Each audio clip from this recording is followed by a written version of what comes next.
These poverty rate estimates that will be coming out this week can be interpreted a number of different ways.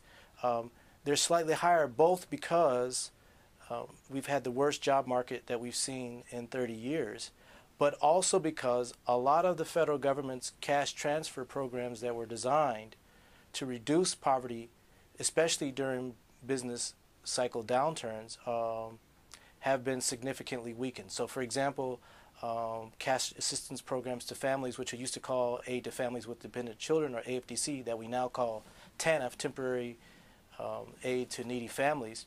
Many states have gotten rid of those programs because state budgets have been particularly negatively affected by the economic downturn as well. Most states' revenues have fallen dramatically, and as a result, they've had to cut a lot of programs, and some of the programs that are always on the chopping block are these cash assistance to families. Now, it turns out that these cash assistance programs are counter-cyclical to the business cycle. That means when the business cycle goes down, these cash assistance programs utilization rates go up, and the amount of money that are funded goes up, and it helps to mitigate the impact of the rise in the poverty rate. But states aren't providing these that much anymore. So the poverty rate, as a result, has crept up higher than it would have been if we had those same social policy programs in place. A lot of people that had never experienced poverty are now entering into the ranks of the poor. These are usually people that have earned what we would consider middle-class incomes, who had never had family members or even friends who have experienced poverty, who are now either at, near, or below the poverty line. And that, I think, is a new social and economic phenomena of the modern era. And I think that's important to note, because a lot of the social safety net programs that we had implemented since the 1960s to protect against the brute force of poverty, we've eliminated. And so falling into poverty is particularly harsh now because we've eliminated so many other programs that could mitigate the economic force of that. So I think that's important to note as well.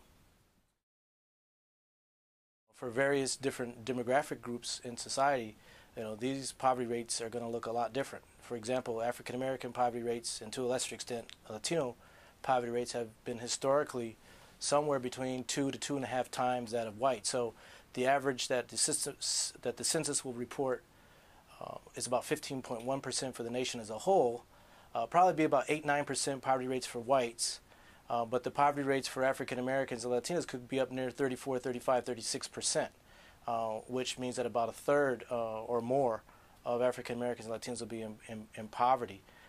So these groups are going to be particularly harmed by the increase in poverty that we've observed. It's going to take 2 to 3 times as long to find a job, and the recent reports suggest that the type of job that people will ultimately find who have been unemployed for a significant period of time is going to pay much less than the job they had previously, and more than likely is not going to provide the same level of benefits. The numbers will probably be about the same. If anything, they'll be slightly higher than the 15.1% estimate that the census will be reporting on this week with respect to the poverty rate. And the reason why they'll be about the same statistically is that while the unemployment rate will still remain fairly high this year compared to last year, about 9.4, 9.6%, over the last year or so, there's still been a significant number of private sector jobs that have been created, about 300,000 since last year, which would add to the employment base and therefore reduce the unemployment rate and also have a slight positive impact on reducing the poverty rate. On the other hand, there's been significant job loss in the public and government sectors that's occurred since last year, which would probably net out the private sector gains in jobs. So I don't anticipate the census estimate of poverty for next year, based on 2010 data, to be significantly different than the estimates that they're providing this week for 2008 and 2009.